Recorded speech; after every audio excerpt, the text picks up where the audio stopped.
Insiden tembakan, suspek berada di bawah pengaruh dadah.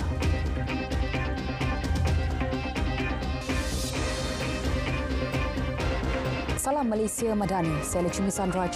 Polis Jet mengesan suspek kes tembakan di pusat membelih belah di Setia Alam, Selangor. Suspek dikenal pasti seorang warga tempatan berusia 30-an dan mempunyai 11 rekod lampau membabitkan kes jenayah dan dadah. Ketua Polis Selangor, Datuk Husin Omar Han berkata, 7 laporan polis diterima daripada saksi awam berhubung kejadian tersebut. Siasatan mendapati suspek bertindak melepaskan 4 das tembakan terhadap seorang pekerja pembersihan yang mengakibatkan kecederaan pada anggota tubuh mangsa. Suspek juga melepaskan beberapa das tembakan lagi sebelum bertindak melarikan diri dengan menahan sebuah kereta milik pengunjung pusat membelih belah terbabit. Pemilik kenderaan diugut dengan mengacukan pistol serta dipaksa memandu keluar dari kawasan tersebut. Setakat ini, motif kejadian masih dalam siasatan. Kes disiasat di bawah Seksyen 3 Akta Senjata Api 1971 yang memperuntukkan hukuman mati dan Seksyen 307 Kanun Kesiksaan yang membawa hukuman penjara 20 tahun. Sementara itu, risikan awal polis mendapati suspek dipercayai berada bawah pengaruh dadah ketika kejadian. Usaha memburu suspek giat dijalankan. Kita sedang menyiasat tindakan susulan daripada Selangor dibantu oleh pihak Bukit Aman sedang dilaksanakan. Kita sudah pun melancarkan usaha mengesan. InsyaAllah kita dapat menyelesaikan masalah ini ataupun kes ini dalam masa yang terdekat. Tak ada motif, saya rasa apa yang kita tahu beliau menembak cleaner itu hanyalah akibat cleaner itu menegur beliau meletakkan barang dia di tempat cleaner itu. Kawalan keselamatan di lokasi tumpuan umum termasuk pusat belih belah akan diperketat susulan kes tembakan di sebuah pusat belih belah di Setia Alam semalam. Ketua Polis Negara Tan Sri Razarudin Hussein menegaskan anggota polis bantuan dan pengawal keselamatan telah diarah sentiasa berwaspada terhadap sebarang aktiviti mencurigakan.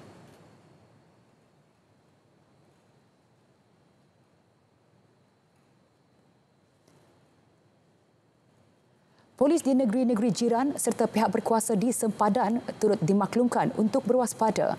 Beliau beri jaminan keselamatan masyarakat adalah keutamaan. Segala usaha sedang dilakukan bagi membawa suspek ke muka pengadilan. Tan Sri Razarudin turut mengingatkan orang ramai agar tidak membuat spekulasi berhubung insiden berkenaan. Dalam pada itu, Menteri Komunikasi mengingatkan orang ramai tidak mudah percaya dakwaan tersebar di media sosial mengenai kes berkenaan. Rujuk kesahihan maklumat menerusi sumber rasmi terlebih dahulu. Jangan bertindak dengan memberi seolah-olah kita berada di lokasi, seolah-olah kita penyiasat dalam kes tersebut dengan pelbagai andaian dan teori. Saya rasa kita perlu berpada-pada dan yang paling merisaukan kewujudan ataupun terhasilnya konten, bahan-bahan, kandungan seolah-olah benda itu betul. Rujuk berita rasmi, rujuk bernama RTM, Media Arus Perdana, rujuk pihak Polis Diraja Malaysia terutama dalam hal-hal berkaitan dengan kes-kes jenayah. Fahmi ditemui selepas majlis perasmian dan pelancaran perayaan 60 tahun silat cekak di Angkasa Puri, Kota Media. Polis telah membuka kertas siasatan berhubung perhimpunan dan mogok lapar keluarga tahanan Sosma di hadapan penjara Sungai Buloh semalam. Ketua Polis Daerah Sungai Buloh, Superintendent Muhammad Hafiz Muhammad Nur berkata, pihaknya mengesan perhimpunan pada pukul 8 pagi. Seramai 40 hingga 50 individu, termasuk kanak-kanak, berkumpul di lokasi terbabit sambil memegang sepanduk. Hasil siasatan awal mendapati perhimpunan itu adalah untuk mendesak kerajaan memansuhkan Akta Sosma. Satu kertas siasatan mengikut Seksyen 9-5 Akta Perhimpunan Aman 2012 telah dibuka. Individu yang terbabit dalam himpunan tersebut sedang dikenal pasti untuk dirakam keterangan dalam tempoh terdekat. Bekas penolong pengarah SME Corporation Terengganu didenda RM16,000 oleh Mahkamah Session Kuala Terengganu selepas mengaku salah atas dua pertuduhan mengambil bahagian dalam perniagaan dan menerima suapan berjumlah RM7,700. Tertuduh Halimah Musa Ibrahim, 47 tahun, didakwa mengambil bahagian dalam perniagaan iaitu melibatkan diri dalam syarikat NDZ Creative Resources dan menyokong pengesahan kerja-kerja pembersihan pejabat antara 2015 hingga 2016. Halimah dituduh di hadapan Hakim Muhammad Azhar Othman mengikut Seksyen 168 kan kesiksaan yang memperuntukkan hukuman penjara sehingga setahun atau denda atau kedua-duanya. Mahkamah memerintahkan tertuduh didenda RM8,000 bagi setiap pertuduhan dan turut memerintahkan hukuman penjara selama 6 bulan sekiranya gagal membayar denda. 44 laporan polis dibuat berhubung penipuan skim pelaburan UKVXE dengan nilai kerugian mencecah hampir RM35 juta. Salah seorang mangsa adalah pengurus berusia 42 tahun mula menyertai skim pelaburan itu setelah melihat iklan di Facebook Julai tahun lalu. Menurut Pengarah Jabatan Siasatan Jenayah Komersial JSJK PDRM, Datuk Seri Ramli Muhammad Yusof, skim pelaburan yang kononnya berasaskan kripto itu menawarkan pulangan lumayan antara 10 hingga 50%. Mangsa telah membuat 26 kali transaksi bayaran ke 14 akaun bank atas nama syarikat dan perniagaan yang berbeza. Setelah bayaran dibuat, mangsa mendapati akaun pelaburan tersebut dapat menjana keuntungan namun dikehendaki melakukan pelbagai bayaran sekiranya ingin mengeluarkan wang. Semua kes pelaburan membabitkan mata wang kripto adalah bertujuan memperdaya pelabur. Orang ramai dinasihat sentiasa berwaspada dan semak sebelum menyertai mana-mana skim pelaburan. Seorang penuntut universiti kerugian lebih RM115,000 selepas terpedaya sindiket penipuan fund scam yang menyamar sebagai pihak berkuasa. Laporan mengenai kejadian diterima di Ibu Pejabat Polis Daerah IPD Taiping pada 5 Februari lalu. Ketua Polis Daerah Taiping, ACP Muhammad Nasir Ismail menyatakan mangsa berusia 25 tahun menerima panggilan daripada seorang lelaki yang mengaku sebagai wakil kedutaan negara China pada 13 Januari lalu. Suspek memaklumkan terdapat nombor telefon yang didaftarkan atas nama mangsa dan digunakan untuk membuka akaun yang terlibat dengan aktiviti penggubahan wang haram. Talian itu kemudian disambungkan ke Balai Polis di China sebelum mangsa bercakap dengan seorang individu yang mengaku sebagai polis dan pendakwa raya. Bermula 15 Januari hingga 4 Februari 2025, mangsa telah memindahkan wang berjumlah lebih RM115,000 ke dalam 5 akaun bank berbeza. Kes disiasat di bawah Seksyen 420 kan kesiksaan. Dalam pada itu, Bank Islam mengingatkan orang ramai agar sentiasa berwaspada terhadap pautan serta akaun media sosial palsu yang menyalahgunakan jenama dan gambar bank bagi tujuan penipuan. Ketua Pegawai Operasi Kumpulannya, Muhammad Iran Morif Muhammad Sharif menegaskan semua kempen yang dianjurkan pihaknya hanya dipromosikan menerusi saluran rasmi Bank Islam. Pihak bank tidak akan meminta maklumat peribadi pelanggan seperti nombor akaun, kata laluan atau kod OTP melalui laman web mahupun akaun media sosial bagi sebarang kempen yang dijalankan. Malah, promosi-promosi mengenai kempen hanya dilakukan pada laman-laman rasmi Bank Islam sahaja. Orang ramai perlu sentiasa memastikan kesahihan maklumat terlebih dahulu sebelum mengambil langkah seterusnya. Seorang remaja lelaki dikuatiri lemas selepas dipercayai terjatuh ke dalam sungai Pedang Terap. Kejadian berlaku di Titi Cegar, Pendang, Kedah petang tadi. Ketua Balai Bomba dan Penyelamat Pendang, Penolong penguasa bomba Muhammad Izzat Imran Ezani berkata, pihaknya menerima panggilan memaklumkan seorang mangsa dilaporkan lemas di dalam sungai pada pukul 7.16 minit petang dan jentera tiba di lokasi 7 minit kemudian. Sebaik tiba di lokasi, terdapat sebuah motosikal berada di dalam sungai. Saksi memberitahu melihat seorang lelaki dilaporkan lemas. Tindakan penyelamat membuat carian di permukaan dan pasukan penyelamat di air, Balai Bomba dan Penyelamat Citra telah diaktifkan. Jabatan Alam Sekitar Kedah menjalankan siasatan berhubung dakwaan letupan kuari di Bandar Baharu sehingga menyebabkan kerosakan rumah penduduk di kawasan berhampiran. Pengarahnya Sharifah Zakia Syed Sahab berkata, pihaknya telah menjalankan siasatan di kuari dan rumah penduduk terlibat selepas menerima makluman.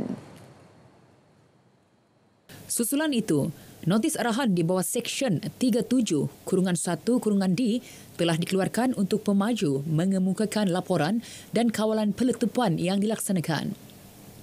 Mereka juga diarah untuk sentiasa mematuhi semua syarat dan melaporkan sebarang insiden khususnya yang melibatkan konflik atau gangguan kepada penduduk. Pihak Jabatan Alam Sekitar akan terus memantau dengan lebih kerap kaedah operasi kuari dan akan berbincang dengan agensi serta akan mengesyorkan langkah pembaikan yang perlu diambil pihak kuari bagi mengelakkan kejadian sama berlaku.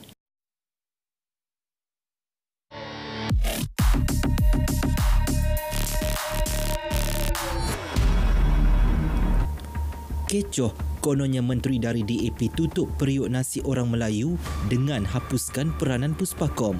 Hantaran di TikTok tuduh tindakan itu strategi licik nak kurangkan keterlibatan masyarakat pribumi.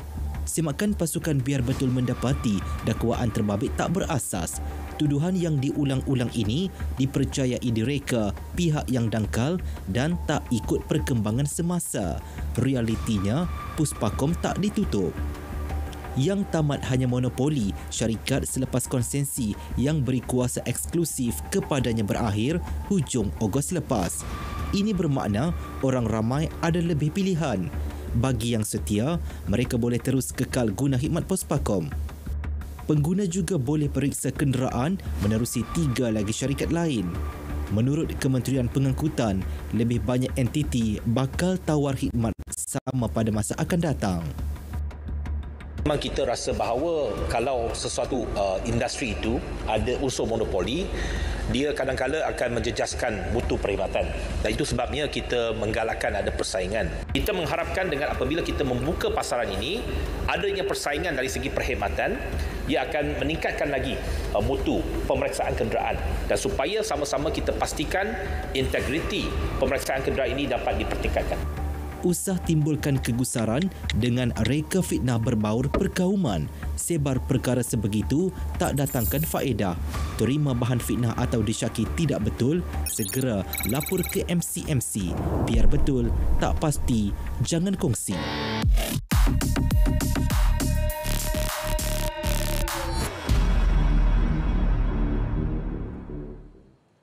Perkembangan banjir, jumlah penduduk terjejas di Sabah meningkat manakala Sarawak mencatatkan penurunan setakat pukul 11 malam ini. Di Sabah, jumlah penduduk dipindahkan ke PPS meningkat kepada 1,155 orang daripada 363 keluarga. Daerah Membakut yang mula dilanda banjir menempatkan 160 orang daripada 53 keluarga di satu PPS. Di Sarawak, jumlah yang terjejas di negeri itu adalah 4,263 orang. Sebanyak 15 PPS masih beroperasi di 10 daerah. Gerak kerja pasca banjir di Sabah dan Sarawak perlu terus disusun atur NADMA bersama agensi terlibat. Jelas Timbalan Perdana Menteri Datuk Seri Dr. Ahmad Said Hamidi, ia bagi mempercepat pemulihan terutama infrastruktur terjejas. Langkah itu juga untuk pastikan kerosakan akibat banjir tidak ancam keselamatan dan ganggu penduduk dalam tempoh lama. Beliau minta orang ramai terus waspada meski situasi banjir di dua negeri berkenaan semakin pulih. Ia ambil kira kemungkinan berlaku luruan yang bawa hujan lebat berikutan monsun timur laut yang masih berlaku hingga bulan depan. Datuk Seri Dr. Ahmad Zahid puas hati dengan keseluruhan pengurusan bencana setakat ini dan berterima kasih kepada pihak yang hulur bantuan ringankan beban penduduk terjejas. Program Jualan Rahmah Madani PJRM Back to School dilaksana tahun ini bagi memastikan rakyat mendapat akses barangan persekolahan pada harga lebih murah berbanding pasaran. Program bermula 18 Januari lepas hingga 16 Februari ini melibatkan 174 pasaraya, pusat beli belah dan kedai pakaian di seluruh negara. Yang akan menawarkan di antara 45 hingga 70 SKU jenis barangan, pakaian seragam, kartus sekolah, peralatan alat tulis dan sebagainya. Setakat semalam, 101 PJRM Back to School telah dilaksana daripada keseluruhan 243 siri program yang dirancang. Lebih 500 pelajar dari keluarga berpendapatan rendah B40 di kawasan Parlimen Padang Rengas menerima bantuan tambahan persekolahan menerusi program Sumbangan Kasih Madani Kembali ke Sekolah 2025. Menurut Setiausaha Politik Menteri Kewangan Muhammad Kamil Abdul Munim, ia melibatkan 31 buah sekolah rendah dan menengah terpilih di kawasan tersebut. Bantuan tersebut merangkumi barangan kelengkapan sekolah dan wang tunai RM100 seorang dengan peruntukan RM50,000. Baik, ini adalah sebahagian daripada ikhtiar dan juga usaha kita untuk menampung sedikit sebanyak keperluan khususnya di kalangan keluarga yang kurang berkemampuan ataupun dalam kelompok asnaf. Meskipun sebelum ini Yang Berhormat Perdana Menteri telah mengumumkan peruntukan ataupun bantuan awal persekolahan RM150 kepada semua pelajar tanpa kecuali, tapi ini adalah merupakan inisiatif-inisiatif sampingan yang lain bagi membantu mereka yang benar-benar memerlukan dalam. Program tersebut mendapat kerjasama daripada Yayasan Bank Rakyat YBR, Yayasan My Prihatin Farm Fresh dan Persatuan Pergerakan Amal Belia PPAB Padang Rengas. Lembaga Pemasaran Pertanian Persekutuan Fama Kelantan menyumbang 296 pelbagai jenis anak pokok untuk membangunkan Agroeducare sebagai pusat rujukan pertanian kepada kanak-kanak istimewa. Pengarah Fama Negeri Wan Faizul Aniza Ismayatin berkata, projek perintis berkenaan dijalankan melalui kerjasama strategik antara Fama Kelantan dan Bizara untuk memberi pendedahan kepada kanak-kanak istimewa mengenai asas pertanian dan florikultur. Projek dan juga laman Fama Zara ini akan dapat memberikan pendedahan yang positif kepada anak-anak. So bukan sahaja untuk mereka belajar berkenaan dengan alam dan dalam masa yang sama untuk mereka belajar juga berkenaan dengan kepentingan pertanian, kepentingan agromakanan. Beliau ditemui media selepas merasmikan Fama Zara Agroeducare di Kampung Teluk Panji, Kota Baru. Sementara itu, pengasas Bizara Educare Center, Wan Zakaria Wan Abu Bakar berkata, pihaknya menyediakan kawasan seluas 0.03 hektar untuk projek itu sekaligus menjadikan tempat pembelajaran holistik selain bilik darjah. Terapi alam ini boleh memberi kesan yang luar biasa kepada emosi, tingkah laku dan juga semangat untuk anak-anak istimewa. Antara anak pokok yang disumbangkan adalah pokok bunga Ixora, mangga air bunga, mangga Taiwan King, jambu madu, limau cokun dan belimbing madu. Perbadanan Kemajuan Kraftangan Malaysia menggalakkan usahawannya untuk memohon pelekat hologram bagi setiap produk yang dihasilkan. Menurut Ketua Pengarahnya, Datuk Ainur Syam Ramli, sejak tahun lalu, lebih 300 usahawan seluruh negara telah membuat permohonan bagi membolehkan pihaknya membuat penilaian dan pengelesan khusus. Inisiatif tersebut diperkenalkan sebagai logo standard kraftangan Malaysia yang memberi keyakinan serta jaminan produk kraf asli negara ini. Pelekat hologram yang mempunyai ciri-ciri keselamatan itu melibatkan 5 bidang utama iaitu tekstil, hasil rimba, hasil tanah, hasil logam dan aneka kraft. Usahawan yang dapat ni, dia tak boleh salah gunalah. Kalau dia submit produk ni, tiba-tiba dia tak guna dekat produk lain, so kita akan ambil tindakan. Macam tu. Dia tak boleh sewenang-wenangnya tanpa ke Beliau menyatakan selepas sesi perjumpaan bersama penggiat tenun Pahang Diraja di Institut Kemahiran Tenun Pahang Diraja Tengku Ampuan Besar Meriam di Pekan. Lagi bantuan dihulur kepada orang kurang upaya OKU Jenny Yusof, 62 tahun yang menyara isteri dan 3 anak mereka dengan makanan tamat tempoh di Kampung Darat Batu Rakit, Kuala Nerus. Kali ini, sebuah rumah akan dibina dengan bantuan unit penyelarasan pelaksanaan Jabatan Perdana Menteri ICU JPM dalam masa terdekat. Pengerusi Pakatan Harapan PH Terengganu, Muhammad Hasbi Muda yang menyantuni hadir untuk menyegerakan proses pembinaan rumah baharu untuk keluarga daif ini. Kita pun dah berbincang dengan pengarah ICU Negeri Terengganu, Haji Kahar, dan beliau bersetuju untuk menyegerakan sama ada baiki rumah ataupun menyiapkan rumah baru. Jadi kalau rumah baru tu dia akan buat sebutir sebelah rumah yang ada ni lah. Cuma di pihak kita Pakatan Harapan Negeri Terengganu, kita akan memberikan sumbangan kepada keluarga Abang Jani sebanyak RM10,000. Pakatan Harapan Negeri dan juga Pakatan Harapan Setiu lah. Dan jumlah tu kita akan bincang dengan Abang Jani lah, sama ada kita nak buat awal dulu, mungkin dinding dulu dan juga peralatan dalam rumah. Peti sejuk ataupun kipas dan sebagainya untuk keselesaan. Sebab ada 3 orang anak kecil. Sementara itu, Jani yang mengalami masalah tempang kaki kanan dan isterinya pula mempunyai masalah kesihatan, penyakit darah tinggi, kencing manis dan asma, mengucapkan rasa syukur dengan keprihatinan yang dizahirkan pucuk pimpinan parti. Saya pun tak mampu juga nak melayu hidup sebab saya pun dah tua. Dah uzur pula. Kalau orang tolong ni, alhamdulillah lah. Ringan beban saya sikit lah. Cuma untuk hari yang tu lah, bulanan tu rasa saya pun bolehlah pusing sekarang. Hari yang anak nak makan tengah jalan, kita keluar cari barang tu. Tu rasa susah sikit lah bagi saya. Tapi alhamdulillah lah. Setakat ni alhamdulillah. Cuma boleh nak baik pulih rumah je, nak suruh selesa anak-anak duduk.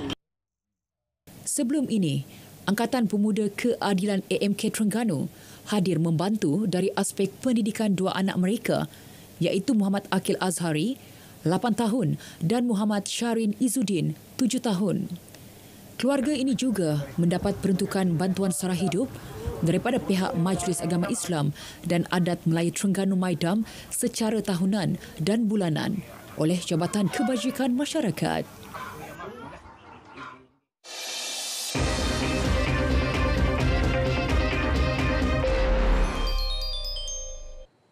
Kita mulakan dengan Piala Dunia Hoki dalam Dewan 2025.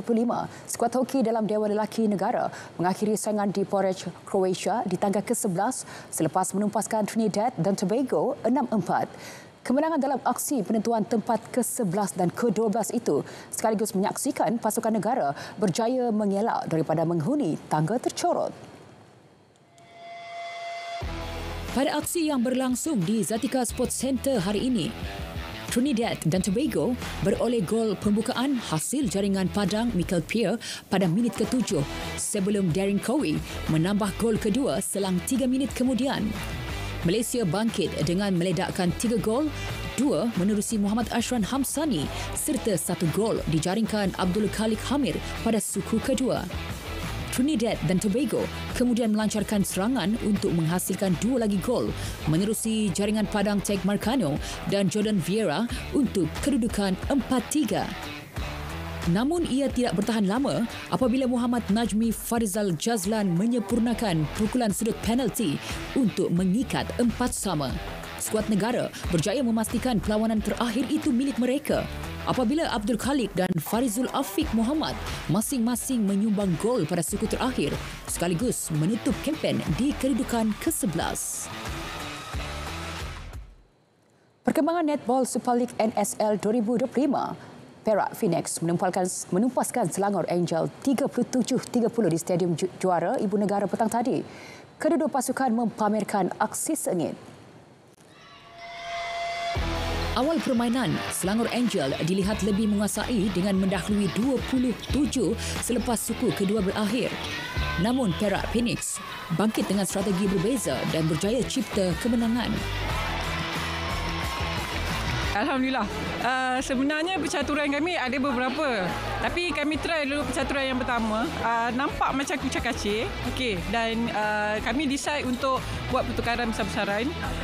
Di mana kita menukar gol shooter kita kepada goalkeeper. Dan Alhamdulillah percaturan itu menjadi. Perasaan tu mula-mula saya rasa down sikit sebab saya banyak buat back pass, tapi dengan support teammate saya dah mula dapatkan balik momentum saya dah mula sabar, communicate dengan semua orang dan akhirnya dengan kerjasama semua orang kami dapat comeback balik daripada tertinggal jauh dan menang dengan Selangor. Perak Phoenix dijadualkan menentang Putrajaya Dynamites minggu depan. Atlet luncur Alpine Negara Arwin Idhamis Salihuddin pamer aksi luar biasa dalam penampilan sebelumnya pada Sukan Musim Sejuk Asia 2025 di Harbin, China. Beliau berjaya meraih tempat keempat dalam acara slalom wanita semalam. Majlis Olimpik Malaysia MOM menerusi hantaran Facebook memaklumkan atlet berusia 21 tahun itu menamatkan perlawanan dengan hanya ketinggalan 1.82 saat di belakang pemenang pingat gangsa. Atlet dari Jepun, Chisaki Maeda, merangkul pingat emas, manakala Sohee Jin dari Korea Selatan pingat perak dan gangsa milik Erin Watanabe dari Jepun. Walaupun terlepas pingat gangsa, kejayaan Arwin itu amat signifikan kerana menjadi atlet wanita Malaysia pertama bertanding dalam acara luncur Alpine pada Sukan Musim Sejuk Asia. Presiden MOM Tan Sri Muhammad Nurza Zakaria menzahirkan perasaan bangga atas prestasi cemerlang Arwin. Menurutnya, Arwin mempunyai masa depan yang cerah dalam sukan itu. Beliau berkata, Jabatan Kuasa Olimpik Kebangsaan NOC akan menulis surat kepada Menteri Belia dan Sukan untuk mempertimbangkan bantuan kewangan tambahan. Ini bagi membantu atlet berkenaan dalam kelayakan Sukan Musim Sejuk Olimpik dan Sukan Musim Sejuk Asia seterusnya.